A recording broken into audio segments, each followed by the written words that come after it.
L'explosion de la boîte de nuit. Ça, c'est typiquement un plan très composite puisque plusieurs caméras ont été utilisées, la caméra qu'on voit ici, et à différents moments. Des explosions seules, en fixe, ont été tournées. Une explosion pneumatique.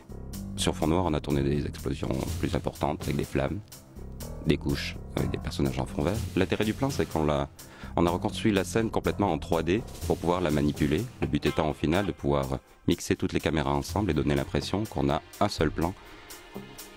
Voici la simulation 3D, la boule simule la trajectoire qu'on a envie que les personnages aient. Ça, c'est le matte paint 3D, la construction virtuelle du décor. Des éléments 3D séparés qui vont être ajoutés. La fumée, elle aussi numérique. Les cascadeurs qui ont été tournés réellement enflammés sont morphés pour créer une seule séquence. Et voici le composite final. Plouch. Sur cette séquence, la complexité était de ne pas utiliser de motion control. On avait donc deux plans complètement indépendants qu'il a fallu mélanger en construisant en 3D une partie du revolver de la main de Vincent Cassel pour pouvoir la placer exactement à l'endroit où on veut.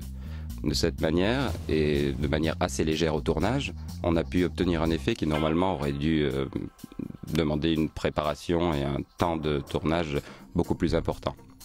Au départ, on avait initialement prévu de faire un morph classique, mais ce côté un peu années 50, matinée de modernité, était rigolo. On a utilisé la même technique à peu près pour la séquence de la roquette. C'est deux plans fixes séparés qui ont été ensuite rejoints par un immense matte paint qui avait une définition extrêmement grande puisque ça devait faire dans les 12 ou 15 000 pixels. Et ensuite, les deux plans ont été rejoints et refilmés au banc-titre numérique, la roquette en 3D rajoutée. Nous rajoutons ensuite un étalonnage numérique, des reflets sur les lunettes des personnages qui sont censés voir une explosion qui n'existe pas, des morceaux de verre un petit peu partout pour faire plus méchant. Les séquences d'explosion, des éléments séparés ont été tournés avec des explosions pneumatiques, seulement le verre, des flammes séparées, de la 3D a été rajoutée, dans les reflets on rajoute des éléments de flammes, des éléments fixes sont animés pour faire des panoramiques.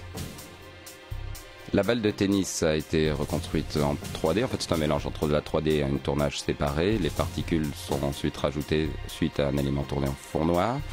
Et le focus et le défocus est réglé de telle manière à gérer l'arrière et l'avant-plan. Et le résultat final.